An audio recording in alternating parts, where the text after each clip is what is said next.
रहमतों का सबब बनकर आती है। इस्लाम ने औरत को इतना बुलंद किया कि कहीं भी जलील व खार नहीं किया है।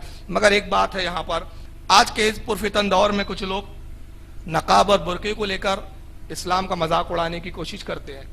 कहते हैं कि जब आप इतनी बड़ी बड़ी बातें करते हैं कि इस्लाम ने औरतों को यह हक दिया वो हक दिया, तो फिर ये बुरका जैसा जुल्म क्यों कर रहे हो आप? ये पर्दा क्यों औरतों पे आपने लगा रखा है? ये पर्दे में औरतों को क्यों रखा है आपने? ये कपड़े गर्म और ब्लैक कपड़े पहनने पर क्यों मजबूर कर रखा है? उसके जवाब में मैं एक मुख्तसर बात अर्ज करना चाहता हूं कि दर हकीकत औरतों का पर्दा ये जुल्म नहीं है। औरतों का ये पर्दा उन पर जबर नहीं है। औरतों का ये पर्दा उनके तहफ़्फ़ुज़ की इज्जत और उनके तहफ़्फ़ुज़ का फराम करना है। ये पर्दा उनको तहफ़्फ़ुज़ फराम करता है। ये पर्दा उनको अजमत दिलाता है। ये पर्दा एक जबरी कानून नहीं है। मैं इसके ताल्लुक से एक बात अर्ज करना चाहता हूं। एक मरतबा मीडिया पे बात चल रहा था, अगर हमारी इस्लामी बहनों को मालूम होगा, उन्होंने अखबारात या न्यूज़ सुनी होंगी तो उनको पता होना चाहिए कि बीच में कुछ हालात ऐसे गुजरे कि जर्मन के अंदर पर्दे और नकाब पर पाबंदी लगाई गई। बड़े सख्त कानून लाए गए और कहा गया कि जो औरत पर्दे की हालत में दिखेंगी, हाल ये किया जाएगा कि उस पर सख्ती के साथ उससे निपटा जाएगा, उस पर जुर्माना भी किया जाएगा और हो सकता है कि सजा भी दी जाए। बहुत सारी इस्लाम पर फिदा होने वाली हमारी बहनों ने इसके खिलाफ एहतजाज भी किए, मगर जबरी कानून था, नाफिज कर दिया गया। हिंदुस्तान के मीडिया ने उस बात को बहुत उछाला और उछाल के कहा कि साहब, जर्मन में जो हुआ वो सही तो हुआ है, आखिर औरत को पर्दे में बिठाने की क्या जरूरत है, पर्दे में रखने की क्या जरूरत है। नागपुर में एक अखबार की कॉन्फ्रेंस चल रही थी, उसमें मुझे भी मदऊ किया गया। कुछ गैर मुस्लिम रहनुमा भी बैठे हुए थे और वो इस बात पर जोर दे रहे थे, बार बार ये मनवाने की कोशिश कर रहे थे कि पर्दा इस्लाम का एक जबरी कानून है जो औरतों पे नाफिज किया गया है। मैंने वहां एक बात कही थी उस वक्त, जिसकी तायीद उन गैर मुस्लिमों को भी करनी पड़ी, और यही नहीं बल्कि उन्होंने इस बात को कबूल और एक्सेप्ट भी किया कि वाकई आपने जो दलाइल की बात की है ये वो बातें हैं जिसका इनकार नहीं किया जा सकता। मैंने वहां दो बातें कही थी। पहली बात तो मैंने ये कही थी कि आप पर्दे की बात कर रहे हैं, ये अलग बात है कि आपने अपने मजहब से पर्दे को निकाल दिया है, वरना अगर मजहबी एतबार से देखा जाए तो पर्दा आपका भी था, तहजीब आपका भी थी, लिहाज आपका भी था। ये अलग बात है कि आपने अब इन लिहाजों को तर्क कर दिया है, मर्द और औरत के खलत मलत माशरे को कबूल कर लिया है। मैंने कहा कि जरा जाइए और आप तुलसीदास की रामायण खोलिए, रामचरितमानस जिसका नाम है। तुलसीदास ने अकबर के जमाने में लिखी थी और ये हिंदुओं का बहुत बेसिक ग्रंथ है। उसके अंदर एक वाकया मिलता है। वाकया तो ये है कि तुलसीदास लिखते हैं कि जब रावण सीता को लेकर जाता है और सीता को ले जा रहा था, ये उनके मजहब के एतबार से, ये अलग बात है कि हम कितना मानते और कितना नहीं मानते। बहस इसकी नहीं है कि हम उसे मानते या नहीं मानते। बहस तो यह है कि चूंकि वो गैर मुस्लिम है, मुझे उन्हीं के धर्म और उन्हीं की किताबों की बेस पर उनको मुतमईन करना है। मैंने कहा आपकी अपनी किताबों में खुद चीज मौजूद है कि पर्दे की आप क्या क्या अहमियत है, जरा इसको गौर से देखिए आप। तो तुलसीदास लिखते हैं कि जब सीता को रावण लेकर जाता है तो सीता ने किया कि राम मुझे तलाश करते हुए आए तो अपने आभूषण, अपने जेवरात को उतार कर फेंकना शुरू किया। कहीं कान की बाली उतार के फेंक दिए, कहीं हाथों की चूड़ियां फेंकी, कहीं गले का हार फेंका, कहीं पैरों की पायजब फेंकी है, कहीं नाक की नथनी फेंकी है, कहीं माथे की बिंदिया फेंका। गर्ज के जितने आभूषण और जितने जेवरात सीता ने पहने थे, एक एक जगह वो थोड़े थोड़े दूर पर फेंकती रही। राम लक्ष्मण के साथ, अपने भाई लक्ष्मण के साथ सीता की तलाश में निकले हैं। एक जेवर मिलता है। जैसी जेवर को देखा, राम ने उठाया और अपने भाई लक्ष्मण से कहा, भाई लक्ष्मण देखो, ये माथे की बिंदिया है और ये तुम्हारी भाभी की बिंदिया है, ये इस तरफ मिली है, मतलब सीता को इसी तरफ ले जाया गया है। लेकिन लक्ष्मण ने कोई जवाब नहीं दिया, लक्ष्मण खामोश थे। फिर कुछ चंद कदम आगे बढ़े हैं तो उसके बाद फिर कान की बाली मिलती है एक, और राम ने बाली को उठाया, कहा कि लक्ष्मण भाई देखो, ये तुम्हारी भाभी की बालियां हैं। लक्ष्मण अब भी खामोश था, लक्ष्मण ने अब भी कुछ नहीं कहा। फिर चंद कदम आगे बढ़े तो दूसरी बाली मिली। फिर राम ने कहा कि लक्ष्मण देखो, ये तुम्हारे भाभी की दूसरे कान की बाली है। लक्ष्मण अब भी खामोश है। फिर आगे बढ़ते हैं तो गले का हार मिला।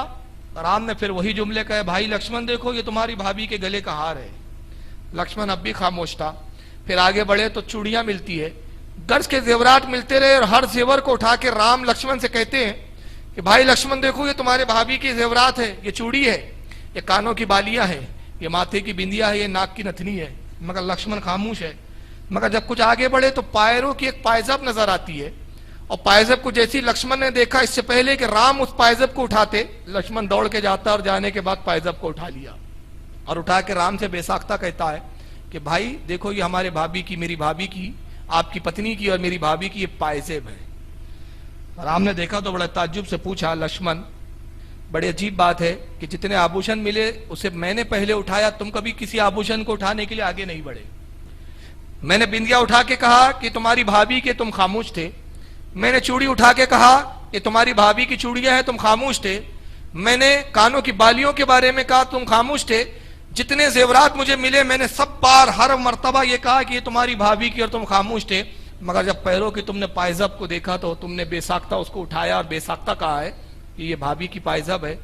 اے لکشمن، یہ پائزب کو تم نے کیسے پہچانا جبکہ کسی زیورات کے بارے میں تم نے اپنی تائید اور اپنی طرف سے کوئی بات نہیں کہی؟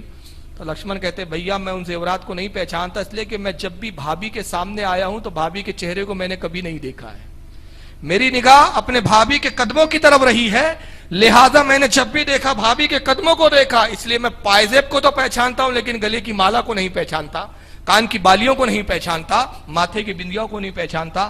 میں نے کہا آپ کے دھرم میں بھی یہ پردہ تھا کہ ایک دیور جب بھابھی کے سامنے آتا تھا تو اس کے چہرے کو دیکھنا بھی گوارا نہیں کرتا تھا۔ یہ الگ بات ہے کہ آپ نے اپنے مذہب کو چھوڑ دیا ہے، لیکن اسلام یہ دنیا کا وہ مذہب واحد ہے جس کو اللہ نے بنایا ہے، جس کو رسول نے نافذ کیا ہے۔ یہ آپ کے بنائے ہوئے مذہب تھے، اس میں امینڈمنٹ ہو سکتا ہے، اس میں تغیر اور تبدیلیاں ہو سکتی ہے، مگر اللہ کے بنائے ہوئے مذہب میں تبدیلی نہیں کی جا سکتی، اور اس لیے نہیں کی جا سکتی کہ آج آپ عورتوں کے تعلق سے یہ کہتے ہیں کہ عورت کو جتنا بے پردہ کر دیا جائے گویا اس کو اتنا حق دیا جا رہا ہے۔ حق اس کا نام نہیں ہے کہ پراپرٹی سے بے دخل کر دیں، حق اس کا نام نہیں ہے کہ آپ کنیا دان کے نام پہ اس کو دان کر دیں، حق اس کا نام نہیں ہے کہ جب بیٹی کو رخصت کرے اور کہا جائے کہ بیٹا اب جاؤ شوہر کے گھر جا رہی ہو تمہاری ڈولی اٹھی ہے اب ارتھی اٹھ کر آنا چاہیے۔ حق اس کا نام نہیں ہے، حق اسے کہتے ہیں کہ عورت کو پراپرٹی میں بھی حصہ دیا جائے، نکاح کے بعد شادی کے بعد شوہر کے جانے کے بعد بھی رشتے قائم کیے جائے، اس سے محبت ہو، وہی حق باپ پہ اس کے گھر پر ہو جو پہلے شادی سے پہلے تھا۔ حق اس کو کہتے ہیں۔ حق کو تم نے یہاں تو پامال کیا، صرف ایک عورت کو بے پردہ کر کے تم نے سمجھا کہ بہت بڑا حق دے دیا۔ تو میں نے کہا کہ اگر اسلام کو آپ اتنا جبری مذہب سمجھتے ہیں اور کہتے ہیں کہ عورت کو جب تک بے پردہ نہ کیا جائے تب تک حق ادا نہیں ہو سکتا، تو مجھے بتاؤ کہ آپ کے یہاں جو سادھویاں ہوتی ہے وہ کیوں پردے میں رہتی ہے؟ وہ کیوں اسکارٹ نہیں پہنتی؟ وہ کیوں اپنے بازوؤں کو کھلا کیوں نہیں رکھتی؟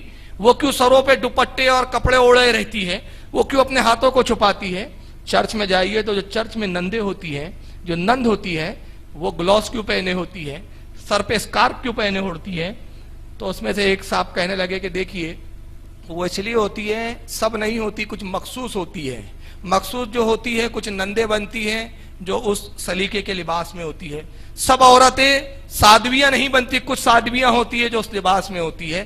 تو میں نے کہا گویا آپ یہ کہنا چاہ رہے ہیں کہ یہ ہمارے مذہب کی کچھ مقدس خواتین ہیں جن کو یہ مقدس لباس دیا گیا ہے، یہ لباس مقدس ہے اور یہ مقدس لباس اس لیے اس طرح پہننا ہے کہ مقدس خاتون ہے۔ میں نے کہا اسلام میں اور آپ کے مذہب میں یہی تو فرق ہے کہ آپ نے معاشرے میں چند عورتوں کو مقدس سمجھا ہے، معاشرے میں چند عورتوں کو تقدس دیا ہے، لیکن اسلام وہ دنیا کا مذہب ہے جو ساری خواتینوں کو تقدس دینا چاہتا ہے، ساری اسلام کی عورتوں کو مقدس دیکھنا چاہتا ہے۔ تم نے معاشرے میں مخصوص طبقے کو ایک مقدس سمجھا ہے، لیکن اسلام ہر اپنی بیٹی اور اپنی ہر ماں اور اپنی ہر بیوی اور بہن کو مقدس دیکھنا پسند کرتا ہے۔ تو یہ پردہ جبری نہیں ہے بلکہ یہ تحفظ فراہم کرتا ہے۔